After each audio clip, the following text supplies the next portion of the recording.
l'entretien des patriotes, bonjour à tous. Pustula va-t-elle emporter Macron dans sa chute?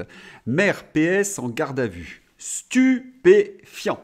Avant de traiter ces deux informations et beaucoup d'autres, vous connaissez la coutume sur cette chaîne. Je commence toujours mon entretien par remercier ceux qui m'ont permis de le faire, car ils m'ont financé à l'aide de ces fameux et légendaires merci rémunérateurs.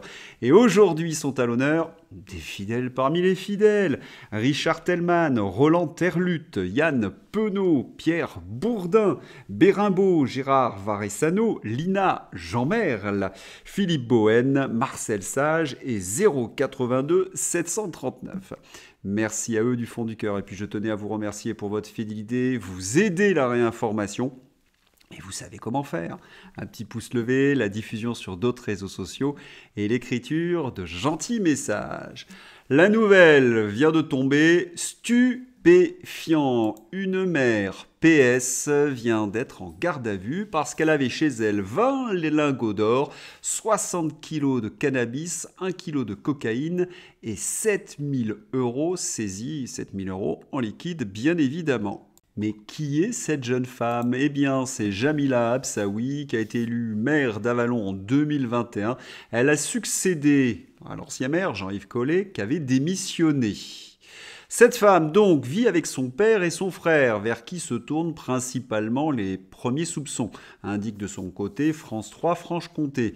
Ce dernier est connu des services de police et avait notamment été condamné il y a 10 ans pour trafic de stupéfiants. 7 personnes, dont la mère d'Avallon et 2 de ses frères, ont été placées en garde à vue, a indiqué à l'AFP le procureur de la République d'Auxerre, Hugues de Filly, ce dimanche soir. Il faut également ajouter que Jamila Absaoui est préparatrice en pharmacie. Cela ne s'invente pas. Rappelons-nous. Dans les années 80, nous avions subi la gauche caviar. À la fin des années 90, sous Lionel Jospin, c'était la gauche pétard. Lorsque Bernard Kouchner, ministre de la Santé, associé au ministre de l'Écologie, Dominique Voynet, faisait la promotion de la fumette à la télévision et en direct aux 20h. Et aujourd'hui, nous avons la gauche Pablo Escobar. Jamila Absaoui, divers gauche PS, est dans la majorité présidentielle. Est-ce un hasard? Je vous laisse répondre. Et ce genre d'affaires d'élus de gauche se multiplie. Rappelons-nous l'affaire de Normandie. Je vous en avais parlé à l'automne. Poursuivie pour trafic de drogue, la maire démissionne pour raison de santé. Mélanie Boulanger, maire PS de Canteleu, Seine-Maritime, est poursuivie avec l'un de ses adjoints pour complicité de trafic de drogue. Voilà, il y a de plus en plus d'affaires qui montrent que des élus sont liés à des trafiquants de drogue. C'est la définition d'ailleurs d'un narco-État. Narco-État, cela ne signifie pas seulement qu'il y a des dealers dans les cités. Un narco-État, ce sont les dealers qui infiltrent les rouages de l'État. Vous avez un excellent livre qui traite de la question. Il est signé Gérald Pandalon, La France des caïds. Un interview. Cette affaire est le révélateur d'un phénomène qui touche les petites, moyennes et grandes villes de France. La volonté des narcotrafiquants d'approcher, voire d'infiltrer les municipalités de banlieue. Parce que, comme le mentionne maître Gérald Pandelon, avocat des centaines de trafiquants dans son livre La France des caïds, le grand banditisme, c'est avant tout celui des cités. Et dans ces cités se développe une sorte de mayonnaise entre le fanatisme et le banditisme. Selon Gérald Pandelon, il est évident que cette proximité entre élus et narcotrafiquants est essentielle. Ce lien est nécessaire pour les bandits et inéluctable pour certains politiques en vue d'une réélection. Ce sont des accords secrets auxquels j'ai pu assister. Il n'y a pas de réélection dans certaines villes sans l'aide des cités en relation avec le narco-banditisme. Et il n'y a pas la possibilité pour les voyous de prospérer sans la protection discrète des politiques. L'intérêt pour les trafiquants est de pouvoir éloigner les bleus, c'est-à-dire les policiers.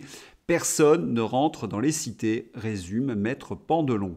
Des politiques en relation avec les forces de l'ordre laissent entendre de les laisser entre eux. Il n'y a pas de mail ou de courrier recommandé envoyé. Tout cela se passe discrètement. Et en plus, Au-delà de l'intervention naturelle de la police nationale, l'élu, en tant que chef de la police municipale, donne des directives discrètes pour que l'on n'ennuie pas les trafiquants. C'est la règle, assure cet avocat du barreau de Paris et à la Cour pénale internationale de La Haye. Si je résume, les élus font en sorte que la police n'intervienne pas dans les cités, on fait également en sorte que les jeunes trafiquants ne soient pas inquiétés par la justice, il y a des négociations, et on achète ainsi la paix sociale. Ce sont bien les dealers qui font régner la loi. On se rappelle qu'en juillet 2023, il y avait eu des émeutes, et ce sont les dealers qui ont ramené le calme. Mais il y a pire, et c'est ce que nous rappelle Didier Deninx. Didier Deninx précise qu'il s'est joué à Aubervilliers ce qu'il s'est passé à Bagnolet quelques années auparavant. L'écrivain rappelle qu'à Bagnolet, par le passé, un maire avait fait appel à des gardes du corps venus d'une salle de sport de la ville. Ils sont devenus employés municipaux et un an plus tard, ils ont été impliqués dans un trafic de stupéfiants. Plusieurs kilos de cocaïne avaient été retrouvés dans le centre technique municipal de Bagnolet. Didier Deninx a parfaitement décrit ces mécanismes dans Municipal, banlieue naufragée. Et oui, c'est bien utile d'avoir des gros bras pour faire des campagnes municipales, coller des affiches, intimider ses adversaires politiques. Et puis, ces gros bras finissent par monter dans la hiérarchie, comme par exemple le député El Guerrable, qui a été jugé pour la violente agression d'un responsable PS. Oui, il l'a agressé à coups de casque. Et puis on se rappelle également que dans l'entourage du président de la République, il y avait un personnage qui n'a pas tout à fait respecté la loi. C'est le moins que l'on puisse dire. Toujours dans la majorité, les affaires de stupéfiants se sont multipliées les derniers mois. Joël Guerriau, qui a drogué une députée pour essayer d'en profiter. Et puis on se rappelle également le député Emmanuel Pellerin, de retour à Renaissance après un classement sans suite. Oui, il avait consommé des produits illicites au sein de l'Assemblée. Et comme nous l'a rappelé un membre de la majorité, la poudre circule. À l'Assemblée, il y a des soirées où de la drogue circule, des dîners où il y a une consommation excessive d'alcool, dénonce une députée. Quelques semaines après l'affaire Joël Guerriau, l'élu macroniste Caroline Janvier évoque le sujet justement de ces produits interdits dans les colonnes de Paris Match. Selon elle, la pression génère chez les politiques des comportements déviants. Est-ce seulement la pression? Parce que la pression dans le milieu politique existait au milieu du 19e siècle. Il n'y avait pas tous ces problèmes de poudre et de farine. Non, il semblerait que l'exemple vienne de plus en plus haut. Je me demande qui cela peut être. Quant à la France insoumise, ils n'hésitent pas, eux, à donner l'investiture à un ancien dealer. Lors d'une interview très tendue, le député insoumis Louis Boyard confirme une nouvelle fois avoir été dealer. Cela pourrait paraître anecdotique si les Français ne souffraient pas de cette situation. Coûts et blessures constatés de 1992 à 2022, plus 500%. Et que nous montre également ce schéma? Eh bien que plus le trafic de drogue se développe, c'est-à-dire les années 90, plus les violences aux personnes augmentent. Ai-je besoin d'expliquer pourquoi? Le consommateur n'est pas dans une situation financière florissante, en utilisant quelques euphémismes.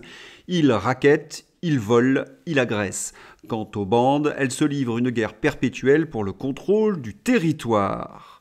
Et on voit sur ce schéma la fameuse paix sociale qui a été achetée par ces édiles socialistes, 350 000 victimes, une authentique monstruosité. Quant à Darmanin, Emmanuel Macron et Dupond-Moretti, lorsqu'ils vous disent « on va lutter contre le trafic », ils se moquent de vous. Pour quelle raison? Georges Fenech vous explique tout. Le mineur qui comparaît devant le tribunal pour enfants n'a même plus de condamnation le jour de son procès, puisque le tribunal ne peut pas le condamner. C'est la nouvelle loi. Il renvoie à 6 mois. C'est exactement ce qui s'est passé dans le dossier. À 6 mois ou 9 mois pour savoir quelle serait l'éventuelle sanction. Exactement ce qui s'est passé. Nous sommes, et les Français le savent maintenant, devant une impunité totale des mineurs. Les tribunaux pour enfants ne sanctionnent plus. D'ailleurs, les courtes peines d'emprisonnement jusqu'à 6 mois ont disparu. Donc vous voyez ce jeune qui avait été condamné à 12 mois avec sursis, vous imaginez dans son intelligence que ça veut dire 12 mois avec sursis? Ça veut dire qu'il retourne dans son quartier en toute impunité, il devient un vrai caïd, et vous le retrouvez aujourd'hui sur des points de deal. Donc là, et d'ailleurs je n'entends jamais le gouvernement et Éric Dupond-Moretti s'exprimer là-dessus. Si, on nous a donné une explication pour les émeutiers de juin dernier. L'oisiveté. C'était l'oisiveté, voyez-vous. Non, c'est le fait que le jeune n'a plus peur de la police, qui est une bande rivale. Il n'a pas peur de la justice, puisqu'elle ne le sanctionne pas. Et au cas où, extraordinaire, il serait quand même sanctionné un petit peu, il sait qu'en prison, il aura son shit, son portable, etc. Voilà, il ne sert à rien de faire des opérations de nettoyage s'il n'y a pas une réponse pénale adaptée. Et les trafiquants le savent très bien, c'est pour cette raison qu'ils emploient une main-d'œuvre de plus en plus jeune. Et certains s'interrogent dans la presse de l'ultra-violence des collégiens. Viry-Châtillon, 4 personnes mises en examen pour assassinat après la mort de Cham Sédine passé à tabac. À l'école, l'ultra-violence des plus jeunes alarme la communauté éducative. À chaque fois que vous avez des affaires d'ultra-violence, vous avez en toile de fond le trafic. Et oui, parce que les plus jeunes servent de guetteurs, ils trafiquent eux-mêmes et ils contrôlent les territoires à travers les bandes. Oui, c'est la destruction de notre tissu social. Tous ces maires qui ont voulu acheter la paix sociale, ils ont récolté les prémices de la guerre civile. Union européenne, est-ce que Pustula va entraîner Emmanuel Macron dans sa chute? Parce que la presse cible de plus en plus Pustula. Et oui, on reproche à Pustula de ne pas surveiller les finances européennes, de laisser faire. Et c'est une confirmation, nous dit François Asselineau, l'Union européenne est infiltrée par la mafia et le crime organisé. Le parquet européen annonce 22 personnes arrêtées, 24 suspects en résidence surveillée, saisie de villas, voitures de luxe, montres Rolex, etc. 600 millions d'euros détournés du plan de relance européen en Italie. Et en France, on aimerait en savoir un peu plus. Et la presse cible directement Pustula lors de la nomination d'un de ses conseillers. À Bruxelles, les combines de Pustula suscitent une levée de boucliers inédite. En imposant la nomination du député de son parti, Marcus Pieper, à un poste de conseiller rémunéré 20 000 euros par mois, alors qu'il n'est pas le plus qualifié, c'est un doux euphémisme, la présidente allemande de la Commission suscite la révolte d'une partie de ses commissaires et de plusieurs groupes politiques du Parlement. Aux dernières nouvelles, Pustula refuse d'entendre la raison et elle a imposé donc son conseiller. Mais ce qui est grave, c'est qu'elle a créé le poste pour la circonstance. C'est ce que nous rappelle Florian Philippot. Prise la main dans le sac. Ça chauffe pour Pustula et l'Union européenne. L'enquête qui accable à faire savoir partout. Anticorps, Ursula von der Leyen, présidente de la Commission européenne, a été prise la main dans le sac de la prévarication, du clientélisme et du copinage. Elle a créé un poste payé plus de 20 000 euros par mois pour l'un de ses protégés. C'est pour cette raison que c'est un véritable scandale. Il faut également ajouter le Pfizergate, les fameux SMS qu'elle a cachés et tout le reste. Par construction, l'Union européenne est un système profondément corrompu car brassant des sommes monumentales, disposant de compétences gigantesques, sans peuple, sans contre-pouvoir, sans légitimité aucune. L'Union européenne est le machin, comme le disait le général de Gaulle, le plus corrompu du monde. Et oui, la presse reprend enfin en Europe le Pfizergate. Pustula a perdu de nombreux soutiens manifestement.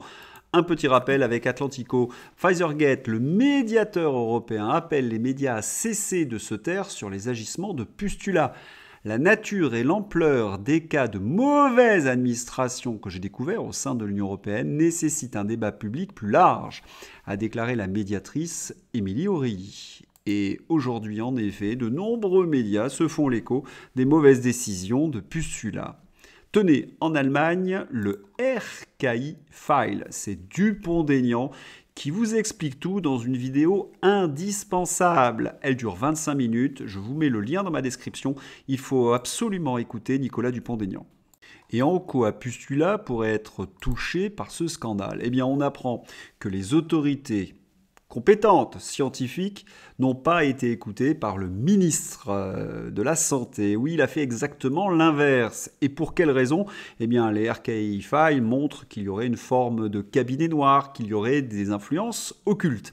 La presse fait son mea culpa et commence à accuser la classe politique, voire les autorités européennes. Et Emmanuel Macron, dans cette histoire, est-ce qu'il n'a pas agi de la sorte? il sera difficile pour les macronistes d'échapper au scandale des RKI Files. D'autant plus que la presse anglaise accuse Pfizer. Et oui, tout arrive. Pfizer est accusé de jeter le discrédit sur l'industrie pharmaceutique après les publications de Covid sur les réseaux sociaux. L'organisme de surveillance juge que cette entreprise a enfreint le code réglementaire à 5 reprises, notamment en faisant la promotion de médicaments sans licence. Je me rappelle que c'est Idriss Aberkan qui avait tourné une vidéo sur les méthodes très douteuses de Pfizer. Eh bien, cela s'étale désormais à la une des journaux britanniques. Une nouvelle toujours sur Pfizer qui n'a pas fait grand bruit et pourtant c'est un véritable encore scandale. Dommage que ces résultats soient publiés après que la France en a commandé 250 millions d'euros pour le recommander principalement à certaines populations. Qu'est-ce que l'on apprend ? Eh bien, que le Paxlovid est inefficace pour lutter contre le Covid et qu'il est même dangereux. C'est curieux, on nous avait dit exactement l'inverse dans la bouche d'Olivier le Véreux. Et rappelons-nous la promesse, 6 pilules de Paxlovid à avaler pendant 5 jours pour éviter de développer une forme grave de la maladie. Banco, l'État a mis l'argent sur la table, près de 250 millions d'euros pour 500 000 traitements. Et oui, bingo, un nouveau scandale sanitaire en vue pour Olivier Véran. Béatrice Rosen. Vous comprenez pourquoi certains comme moi pensent que la loi contre les dérives sectaires n'est qu'un prétexte pour faire passer son article 4, article bâillon contre les lanceurs d'alerte et les dissidents, et pour l'instauration d'une médecine d'État sans débat scientifique. Oui, un sacré foutage de gueule incroyable. Pourquoi dit-elle cela, Béatrice Rosen ? Eh bien, à Saint-Denis, un nouveau centre de l'église de Scientologie inauguré ce week-end. Et oui, tapis rouge pour l'église de Scientologie, et ceux qui dénoncent les travers d'Olivier Véran et de l'industrie du Big Pharma risquent d'être poursuivis par cet article 4 sur les dérives sectaires. Et pendant ce temps-là, la campagne électorale continue. Et on a l'impression d'entendre les mêmes mots qu'il y a 40 ans. Les mêmes discours tenus depuis 20 ans, moi je dis 40 ans, produiront les mêmes résultats que nous subissons depuis 40 ans. Immigration, il faut un accueil digne et lutter contre les causes profondes, parce que personne ne choisit de monter sur radeau de survie au péril de sa vie comme sur un bateau de croisière. Ce sont les mots de Manon Aubry. Déjà pendant la période de pandémie, elle n'avait pas su choisir le bon bouton pour s'opposer aux politiques covidistes de Pustula. Et là, elle reprend la politique d'accueil des immigrés de Pustula. J'ai fait un dossier sur les cités gangrénées par le trafic, la France qui devient un narco-État, la collusion qui peut exister entre certains élus de gauche et les mafias. Et vous avez Manon Aubry qui prononce ce genre de discours. Est-ce que j'ai besoin d'en dire plus ? Et vous avez les mêmes mots, les mêmes raisonnements chez les écologistes, dénoncés par Marion Maréchal. La mort de Julien Vincent, tué par un réfugié soudanais. C'est le prix à payer de votre politique d'accueil sans limite, Madame Toussaint. Ah, ces écologistes, toujours plus d'immigrés, plus de trafic, plus de collusion entre les élus et les mafias. Et vous avez le même discours chez Gluglu. Il faut faire barrage à ces fous furieux, nous dit Rolf. Pour Raphaël Gluglu, l'Union européenne se doit d'être plus accueillante pour les migrants, comme le veut Pustula. Le candidat Place Publique défend un mécanisme de répartition des demandeurs d'asile à l'échelle européenne. Mais quelle idée lumineuse! Faire perdre encore plus de souveraineté à la France et faire en sorte que Bruxelles soit une authentique dictature qui nous impose des quotas de migrants. Mais quelle traite ce Raphaël Glucksmann! Mais j'ai fini, la meilleure pour la fin, eh bien, une macroniste. Elle ne connaît que le mensonge et la propagande. Selon Valérie Hayé, le pacte asile et immigration va permettre l'expulsion de clandestins. Or, ce pacte a pour but la répartition des migrants, pas leur expulsion. D'ailleurs, c'est ce que nous dit Raphaël Gluglu. Il sombre dans le mensonge. Allez, on va se quitter avec un 1er avril qui m'a bien fait rire. Je l'avais laissé de côté, mais là, puisqu'on parle de Glucksmann, conférence de dernière minute. Nous sommes le 1er avril au Cercle Aristote. La Géorgie l'adore, la CIA aussi. Une expertise neutre sur tous les conflits. Les médias du service public ne font pas campagne pour lui, pour les européennes, car il est trop transgressif. Il serait l'invité du cercle Aristote. La guerre contre les Russes, un mal nécessaire avec Raphaël Gluglu. Très très drôle. Merci au cercle Aristote. Je vous souhaite une excellente journée. À bientôt. Au revoir.